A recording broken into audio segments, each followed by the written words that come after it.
a wise teacher makes learning a joy. So if something isn't going right, just shift the way you're doing it, but enjoy the learning process with your kids. And I would say enjoy your kids. Like that's my big, the relationships that we form with our children during this time are priceless. And school is part of our day. Our academics are part of our day, but it really is all about relationships and having a close family and loving the Lord. But enjoy your kids. That is my one big piece of advice.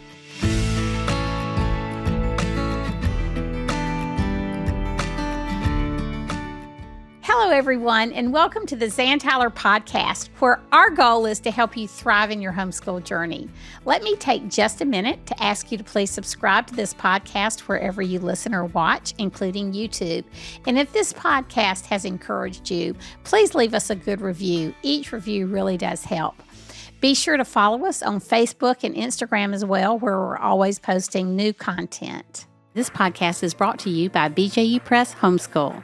Homeschooling is an exciting adventure we take with our children. One of the most challenging parts of this journey is choosing the curriculum you want to use. BJU Press Homeschool is a curriculum you can trust. All the books, resources, and videos have been designed with you and your child in mind. Their curriculum is educationally robust and rich, taking into account that children have different learning styles, strengths, and needs. Mom, you are in charge. BJU Press Homeschool is here to come alongside and support you. Do you need help with the teaching load, or is there a subject you just don't want to teach? Their amazing video courses are available for all grades and almost every subject. BJU Press Homeschool believes that homeschooling can produce a new generation of students who know God, love their neighbors, and stand firm in their faith. For more information, go to bjupresshomeschool.com. That's bjupresshomeschool.com.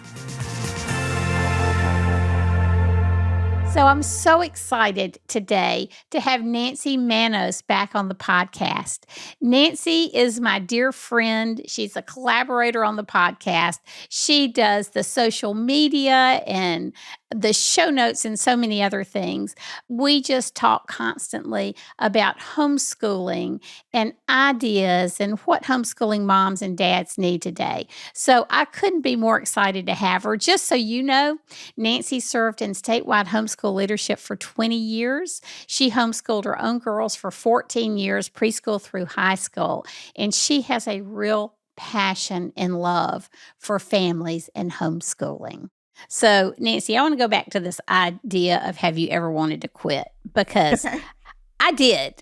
Okay. There was one time I seriously thought about quitting.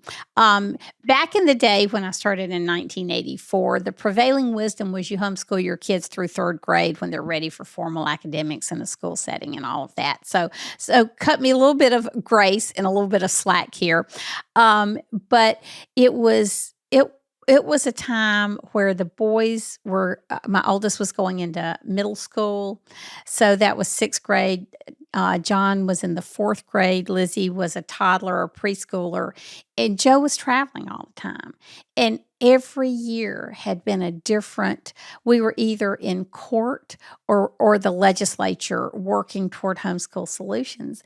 And I really just got to the end of my rope. And Joe came, I can remember Joe coming home from a trip, and I said, this is a great time to put the kids in school because I am just worn out. I don't have the strength to imagine doing this anymore. And it was so interesting because Joe is a lot like James. He was my greatest supporter and helper. We called him the chiropractor in charge of attitude adjustment in our house, because he could take care of the attitudes and introduce fun when I was exhausted. And, so he called himself a reluctant homeschool father, which is putting it mildly, but he supported me that first year. And the more we homeschooled, the more he just became a raving fan of the freedom of our schedules to be together, to do things as a family, the closeness of the family. So when I suggested this to him, I really thought there was a part of me that thought he might be relieved, even though he had really embraced homeschooling in the last 4 years. And he said, oh, Zan, I'm not putting my kids in middle school. That's the worst time to put boys in school is middle school and all the things they're exposed to. So let's sit down and talk about what's really happening here. And I'll just never forget, we just sat down and prayed together. I just felt like I needed a little bit of help. This is before co-ops and video courses and all of that. And I'll never forget praying. And the next day, the Lord, in his real sweet goodness and wisdom, had one of my close friends call me and say, Christy's decided not to go to college this year. Can you use a mommy's helper 2 mornings a week? $5 an hour, we were really pinching pennies, but that was very reasonable. And Joe said he'd rather skip supper one night a week and me have help, which never happened as far as I can remember. But, she came in 2 mornings a week, and she would sometimes play with Lizzie while I was homeschooling the boys, or she just fixed them lunch.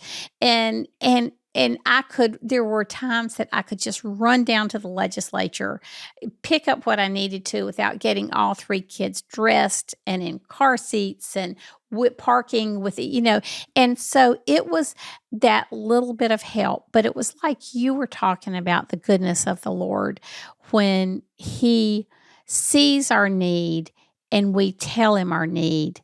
He meets our needs. Sometimes he meets our needs before we even know we have one. But that was the thing I loved about homeschooling. I felt like we were co-laboring really with the Holy Spirit. And it was the Lord who was doing all the heavy lifting and just let us participate, in the process.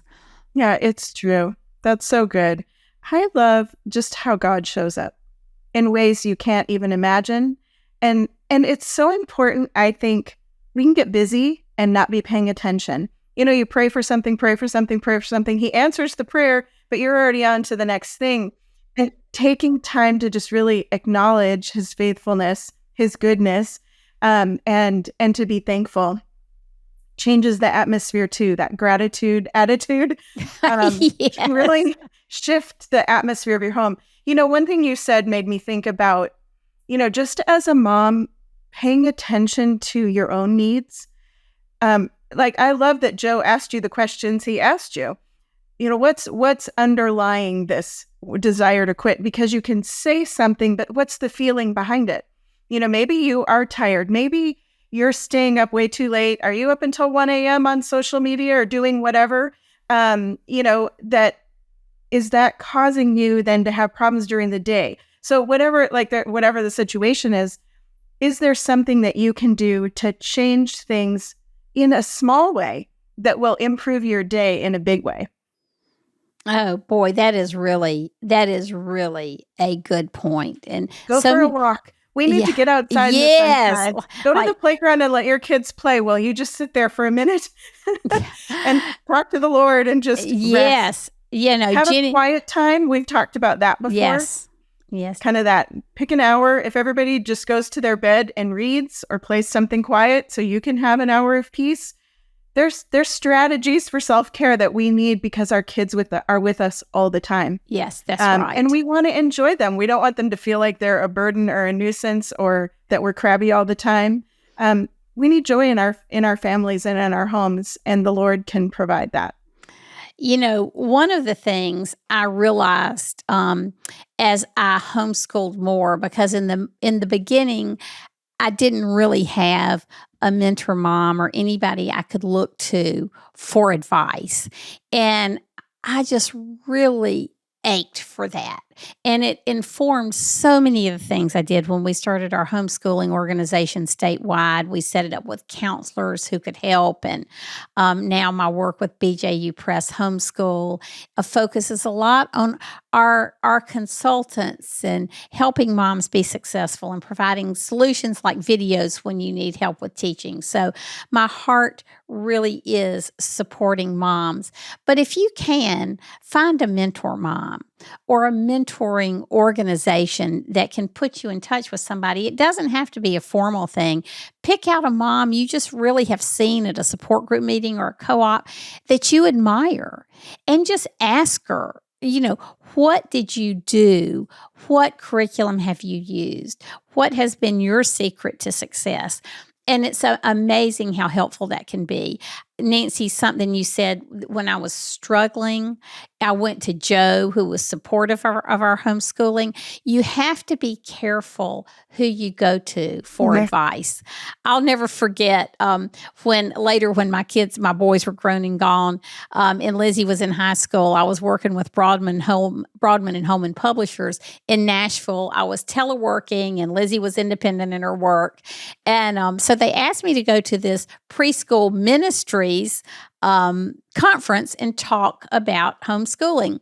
So it was at the Gaylord in Tennessee. I don't know if in Nashville, if you've never been there, it's like 40 acres or something ridiculous. It's beautiful under one roof.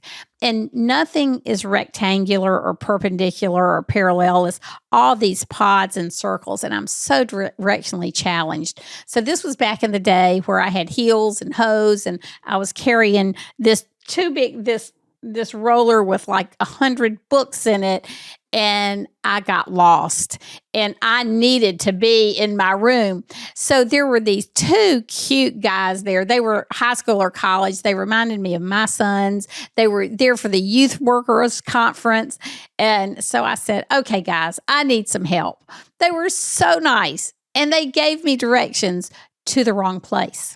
Oh no. And so it was just like this ding, ding, ding moment in my mind. You have to be careful who you ask for help, because if they're not supportive of homeschooling, don't go to them to help. You might go to them for other things, but not for your homeschooling advice. So find that mom you can relate to and who can help you. One other story that really drove this home for me was when we went snow skiing with the family, one of our best friends in West Virginia. And my husband and sons are athletes. I am not, and I could not master the art of skiing.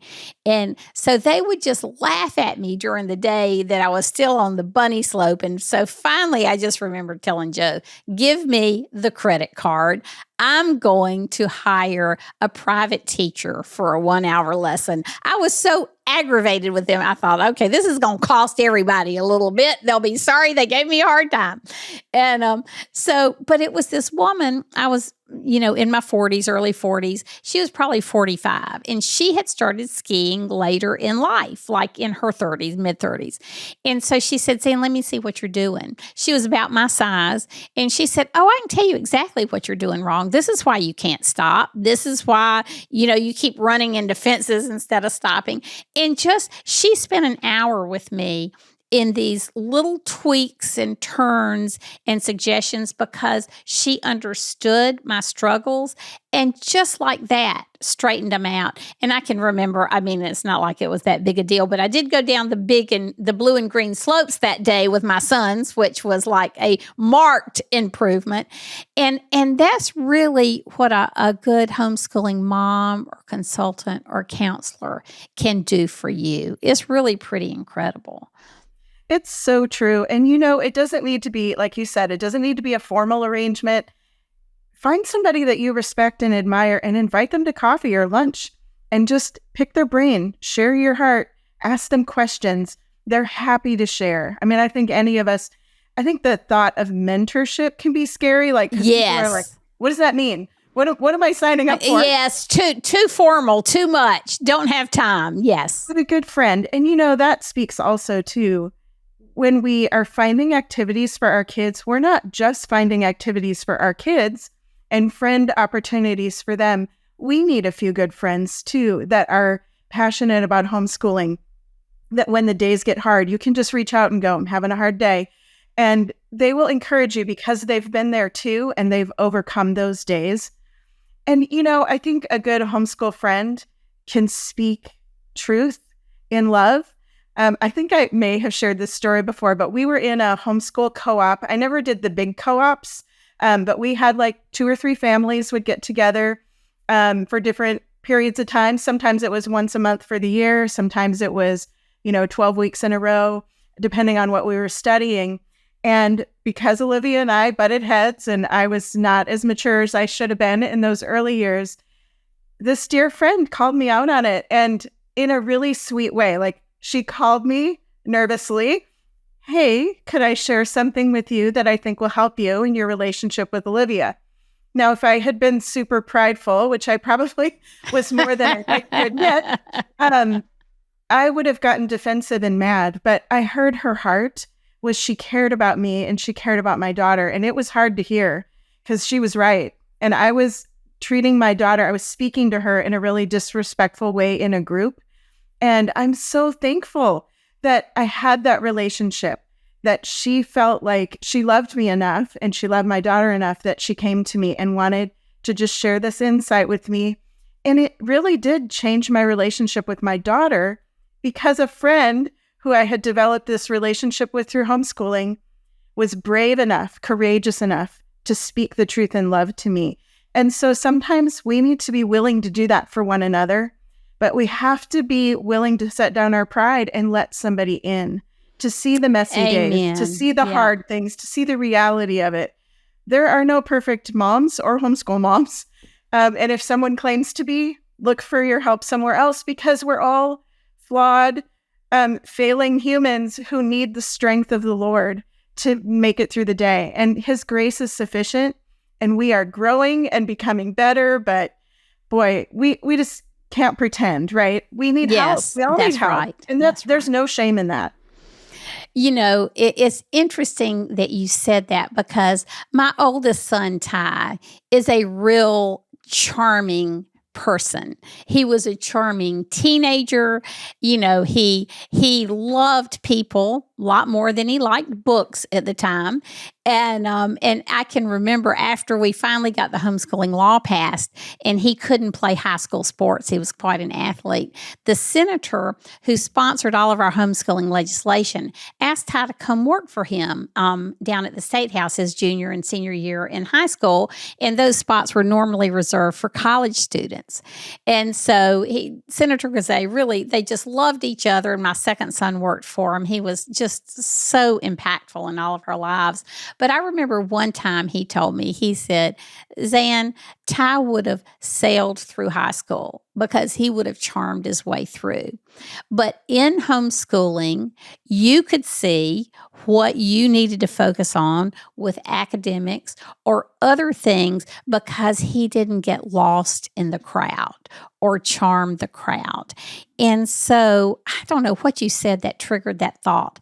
It was just being in that intimate co-op where somebody could really see your relationship with Olivia.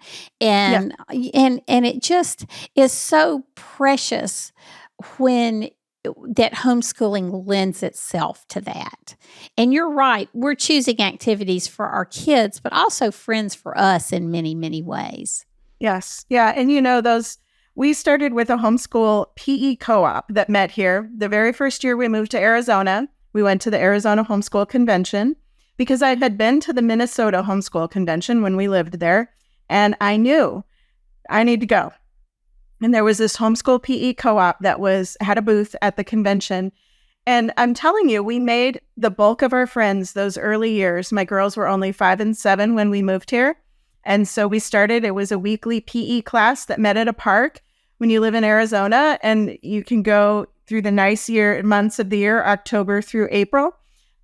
We could meet outside almost every week, a few rainy, Mondays in January. But those friends became my friends and my girls' friends that kind of lasted throughout our homeschool journey.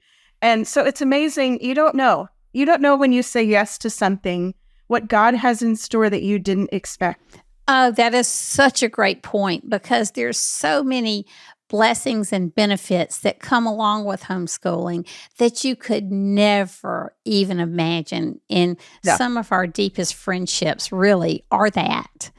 Yes. I Yep. think about, we had Christy Shipe on the air, and she talked about speech and debate. And I know our good friends Roger and Jan were on that national board for a while for NCFCA. And so many of their friendships they developed over the years were just their kids speaking and in tournaments together all over the country. And it really is amazing. Teen Pact had that function, with my kids and meeting other teens, because there weren't so many teens back in the early and mid 90s. But just those sweet, sweet friendships with the kids, and that you don't need a lot, No. but they really can carry you through and carry your kids through sometimes when they Right. need that. Nancy, one of the things I want us to talk about before we finish these podcasts is just the beauty of flexibility and adaptability in homeschooling.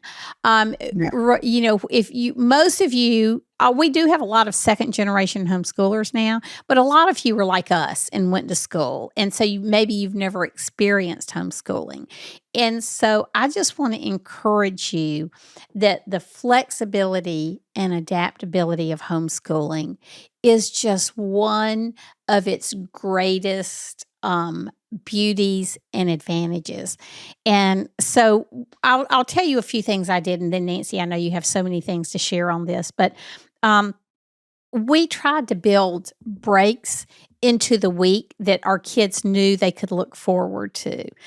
You can get so much done during a school day that, particularly if your kids are in elementary school, you can finish, your work in the morning, and then you have your afternoons to serve and play and do the things they're interested in. So Wednesday was always our days that we had service opportunities. Like for many, many years, we worked in a inner city church where we tutored and did a lot of things. And, it did everybody good to know that Wednesday, we've got this break in the normal schedule. And, a lot of kids have independent schedules by the time they're in mid-elementary school, where you meet with them at the beginning of the week. They know what a lot of their work assignments are, and they can work ahead, especially in those middle school and high school years, and then have plenty of time to devote to other things. So the adaptability and the flexibility of the schedule is great. But one thing that I always talk about, and that is this book I read once called The Brilliant Idiot by a PhD. It was an autobiography. I think his name was Abraham Schmidt. And he grew up in a primitive church in Canada, and there was a school, and he was definitely had learning disabilities, learned differently, and he was beaten when he couldn't get the right answers to things. And so he came to the States. He's a counselor. In this book he wrote, I just love, because he made the comment in this book, not the point of the whole book, but one of my major takeaways is that some days he would wake up and he said, I would just have a mental fog, and I knew that day I could not do anything academic, but I could be productive. And so, if you're a homeschool mom and you know the tone of your home, sometimes you get into a school day and you think, this is going nowhere fast. And so I would encourage you, Nancy, you and I have talked about this, and I think we might have even put this in When Homeschooling is Hard in the handout we have on the website, the ebook. But we talked about just interviewing your kids at the beginning of the school year. Have them tell you or write down what field trips they'd like to take during the year, what things they'd like to do that you haven't done as a family, who they would like to visit, what parks or nature centers they would like to go to in your area. Is it the beach or the mountains, or just a park that has hiking paths? And that way, on those mornings you wake up and no school is going to work here today, put the books down, pick up that list you made in advance, and ask the kids, okay, here are our choices for today. Do you want to go hike? Do you want to go to the nature reserve? Do you want to take this field trip of Adlu flower? There was an old Adlu flower plant here we used to love to go to. I mean, don't ask me why. The art museum. Where would you like to go? And that way, you're getting productive things done. You've taken the kids out of the midst of what is going to be a failing day, and it's productive. Now, you can't do that every day. You probably can't do that every week, but you do want to be sensitive to the tone in your home and do everything you can to keep that tone lively and helpful and loving. And I mean, we all have kids who have sibling rivalry and all of that, but we want that to be our goal.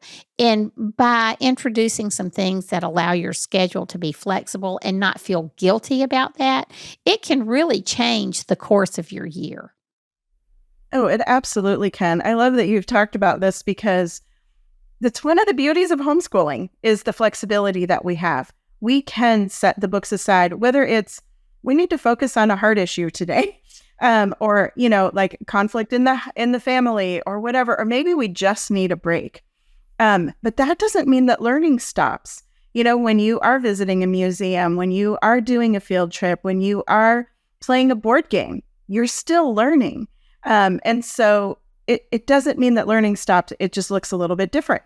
And so I love what homeschooling allows us to do is to tailor our children's education to their goals, to their strengths, to their weaknesses, to their current situation. Whatever is happening, we can tailor our homeschool for what our family needs. Maybe it's a busy season for your family. I ran the Arizona Homeschool Convention for 8 years. We had some busy months. And so I was able to, here, we're going to do core work right now. And then read books and here, it's not like learning stopped. It's just, it looked different during different seasons. And so, maybe you have a new baby in your house and things need to change for this season. You can do that. And I was thinking about fear of missing out. And so, the flexibility of homeschooling also is that there's so much available to us that I feel like my kids had a more rich education experience because they were homeschooled. They weren't missing out. There's a homeschool prom in Arizona. There might be one in your area. My girls didn't care about that, but they could have gone if they wanted to. And there's just so much available that you can adapt your schedule. Olivia was a dancer, and I know that Lizzie was in theater. And so there are those weeks where you're rehearsing every night. There's dance classes every night for Olivia because there's a competition coming up. Well, schoolwork was less during those weeks. But then there were days where it's like, let's just have a history Saturday and catch up on history today. Yes. It makes such a difference being able to live life that way. And that way you can all enjoy homeschooling. There should be life in your home. Life in your homeschool. And some of that can just be, here's an example of flexibility too that might not come to mind first, but when my girls were young, the reading and writing answers on worksheets was killing them. Like we cried every day, all three of us. And so I was like, Lord, I want to teach them to read. We're doing like first and second grade work, and I need to get this foundational stuff in. But how can I take the curriculum I purchased and use it in a different way? And so I figured out I could ask them the questions orally or let them answer orally. And take that handwriting thing out of the mix. They were still reading the material. They were still learning. And I think they actually were applying it better because they weren't just trying to get through a worksheet. We were having a conversation. Yes, absolutely. So think outside the box. Like that's when you run into something. We also had a problem with math for a while. And that was my fault. I picked two bad not bad math curriculums that didn't work for my kids. They were great curriculums, but by the time they got to like third grade, they thought they were bad at math. They hated math. And I finally had to figure out like we could take the problems from the worksheet and write them on the dry erase board and give them colored markers. And suddenly it's like a craft project. And it was the same problem that was on the worksheet. But when I put it on the dry erase board, they could do it and it wasn't, tears. So there's just take what you have and use it in a different way. Sometimes you need to do that. But it's okay. We give you permission. Yeah. Yes. And that's so important.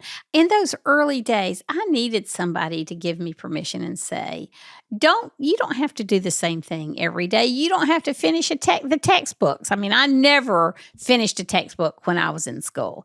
And so, go according, not to the flow, but the flexibility you need to keep that tone well set in your home. And, Nancy, one thing I just want to say is a thank you to our sponsor, BJU Press Homeschool, because I feel like they have developed a curriculum that gives so much support and flexibility to homeschoolers. A lot of times we don't think about that associated with what is sometimes called a curriculum in a box, which I reject that about the BJU Press Homeschool curriculum, because it's really a curriculum that springs from the books into the hearts and minds. It's so supportive of a biblical worldview and nurturing the faith and love for God in our children, but also a curriculum that you can use based on learning styles. If you have hands-on kids that want experiments and need to get outside, you can do that. And our consultants, you can find a Homeworks consultant just by going to homeschoolhelp.com/map and click on that map. You'll find a homeschool mom who is a consultant who can help you know what to buy, help you know how to use the curriculum, and help you understand that curriculum is a tool, not a rule. So, I want to thank BJU Press Homeschool for their consultants, their videos, their curriculum that is flexible as we need in a homeschooling environment. So I just needed to give a shout out to our sponsor. It's so good. My daughter is using BJU Press with her sons, and the consultant that she's been working with has been amazing. I love what BJU Press has to offer. So, well, Nancy, as we close, is there anything you want to share, a favorite Bible verse of yours, or just one parting piece of advice for setting the tone for a new school year, or just anything that's on your heart to share with moms? Well, my favorite verse was, when I've lost the reference in my brain, it's on my bookmarks that I have printed everywhere. A wise teacher makes learning a joy. So if something isn't going right, just shift the way you're doing it, but enjoy the learning process with your kids. And I would say enjoy your kids. That's the relationships that we form with our children during this time are priceless. And school is part of our day. Our academics are part of our day, but it really is all about relationships and having a close family and loving the Lord. But enjoy your kids. That is my one big piece of advice. Yeah. And as you get into the year and you get into the rocky days and the good days, do remember what Nancy said, that it's the relationships that are preeminent, our relationship with the Lord first, and then our relationships with each other. If you go through the years of homeschooling, and the result are just strong relationships in your family, you have done amazing kingdom work. So keep that in mind. I believe that we are kingdom builders in our home. We are raising children who love the Lord and use their gifts for Him, and also children who love each other and love their neighbors. So I just want to thank you for being here today. I know that there are all kinds of places you could choose to spend your time. So thank you for being with Nancy and me. Nancy, thank you so much for being here. And tell moms and dads how they can get in touch with you or find some of the things you do. Well, I have a website, nancymanos.com. I have a bunch of free resources on there, and some blog posts and some homeschool articles. I have not had time to write as much as I would like, but I love to encourage parents. And so I hope that the resources there do that. And Nancy's also a speaker at conferences and support groups. So if you're in need of a speaker, you can find out how to get her there. And you can find me at zantyler.com and on social media, thanks to Nancy.